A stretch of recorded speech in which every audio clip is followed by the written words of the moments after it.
crafty friends, this is Julissa of Paper Gems by Jules, and it has been way too long since I've done a video. Just wanted to craft, just wanted to play, and I pulled out one of the new sets from the August 2025 Kit of the Month. This one is called a Monarch Echo, and I am using a gold heat embossed powder on to start with this image. It is very detailed. It's beautiful, like seriously beautiful. So I have a couple of other ideas that I want to use with this stamp, but let's start with this. This was just being creative, like literally just pulling stuff out, seeing what goes, and having fun. So once this is heat embossed, I'm going to start adding some color, and I used 4 different distress inks: speckled egg, weathered wood, gathered twigs, and ground espresso. So I'm just ink blending, like just general spots, like it's no rhyme or reason. It is just fun right now. Ink blending, I think this was also be really cool with watercolors and just letting it get wet. The paper that I was using was not going to be watercolor friendly, so I couldn't just do that on a whim, but that did come to my mind as I was doing this, like just kind of dipping it into the color and having those beautiful watercolor marks. I love the way that looks. So that's another fun idea to try as well with these colors, or you know, whatever, just have fun. So the darkest color, the ground espresso, is just kind of giving almost like a burnt rust kind of look, and I love it. I just love the way this all comes out. But you know, if you have any doubt, you're going to add a few more elements. So the next thing I'm doing is adding just some stamp spots with the Small Details background stamp, also by Unity. So I'm just inking it up and then just pressing it randomly. So again, no rhyme or reason, just do your thing. Next piece is the Delicate Moroccan Tile stencil, also by Unity. So the couple techniques here. So you can add ink through it, right?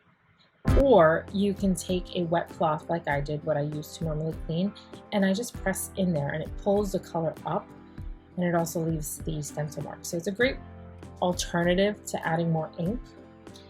This last piece that you almost missed is the Perfect Pearls, and that one is in patina, blue patina. Just figured it'd go with the theme with the blues and the browns. And in the latest WIT kit, there are these beautiful Sweet Sentiment ephemera that you cut out yourself. There's 2 sheets.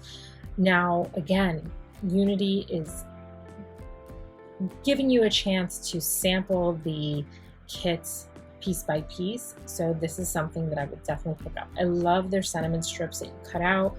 They're just great little things to have in your stock, just, you know, to add elements to your cards. As you can see, I found a bunch of different ephemera. A lot of this stuff is from just my memberships. They send you lots of little free goodies, so I just kind of keep a little pile of it, and that's what I'm doing. Some gold string, just tie this up, and you make a mess. I just usually add like glue dots down, and you'll see me do this, and then I just kind of piece it together. If you have a better technique for this, I'm all ears. I do get frustrated because I feel like it's never as pretty as some of the other ones. You know, comparing is the worst, but that's what I've done. But either way, kind of go with it, and I just loop it around, make little kind of almost like a flower look in the center, and just do different sizes of loops for it. And again, there's like a sticky dot in there, and that's what it's all adhered to. For this little stamp, I used a little foam tape just to add a little more depth. I had some thin strip foam tape for the sentiment, and I love this. I just love this. Now I'm gonna just add another little layer before I put it on actual beige or ivory cardstock, card base that's that color. So I found this blue that was a close hit. If you haven't noticed yet, all of my cards do have a glued heart when I'm adhering them, so that when they are sent out with love. And then I had to add a little bit more of bling, so I found some little itty bitty gold sequins, and I'm just adhering. And this is pretty much it. This is me having fun in the middle of the night. Should have went to bed earlier. I had the gym the next day, but you know what? That's what this is for. It was create to de-stress, and so I did. Thank you for watching, and I hope you found some inspiration. Until next time, happy crafting!